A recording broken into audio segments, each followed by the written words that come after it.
before we start programming in our door, just want to fix up this back limit into the boom. And where you want the door to stop is not quite at the back of the track. You can see it's about 2 inches forwards. That's the same on any door, whether it's retractable or sectional. You just want it to stop about 2 inches from the back. And that's because there's a little divot at the back of the track. If you run the door all the way to the back, it interferes with the motor when it's trying to close. So yeah, we'll just put our back limit so the door stops 2 inches from the back. To start programming, I'm going to press our red button just here, like that. Close the door by hand until it locks into the motor. You can see that black carriage there. Those two to be together. Right. It's nicely locked together. And we'll go to our motor.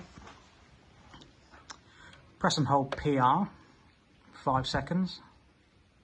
There we go. And then we'll press ST to enter program mode.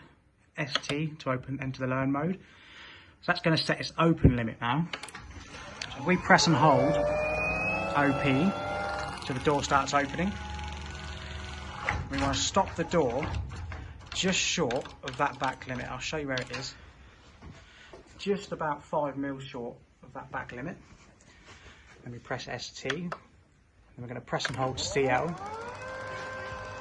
You need to be quite quick in between pressing buttons. You've only got about 5 seconds before the motor sort of gives up and wants to start again if you let go. So we'll stop the door so it's just sort of shut.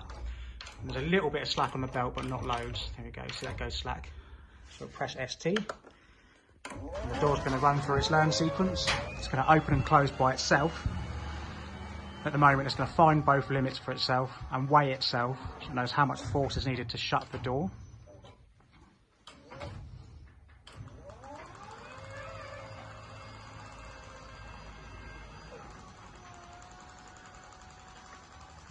While it's doing that learn sequence, you just want to make sure that this boom's not bending, which means it's working too hard, or the door's not swaying side to side, which means there's a problem with the arms. If that's all done, all we have to do now is press program a couple of times, and that's it.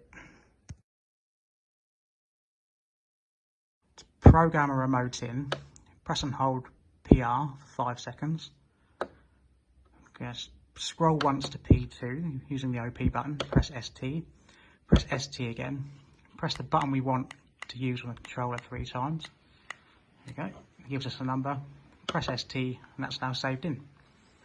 Just give it a quick test. Coming right out of the menu, press the button, and there we go. Program for 5 seconds. Press the OP button to give us to P2. I'm going to press ST, and then we're going to scroll through the menu until we get to F8. I'm going to press ST. Now, if we press the button on the remote we want to delete 3 times, there we go, and it gives us a number. So we'll press ST now, and that's that deleted.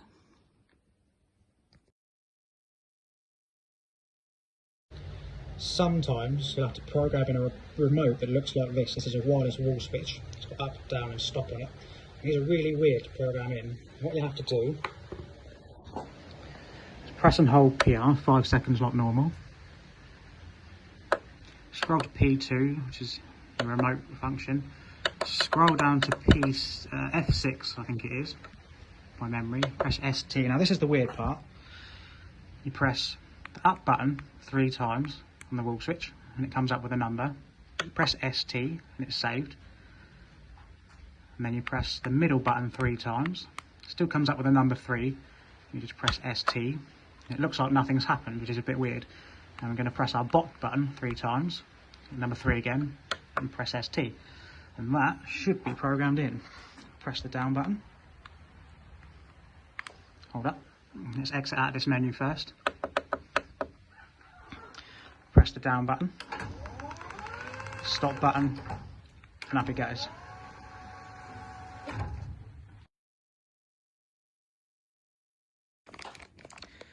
You might have to wire in one of these buttons, which is obviously a 2-wire push button.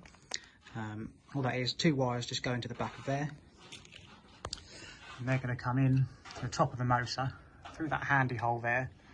They screw into those 2 connections there, which are GND, which is ground, and SBS. As long as they're in there nicely, that should give this a push. There you go.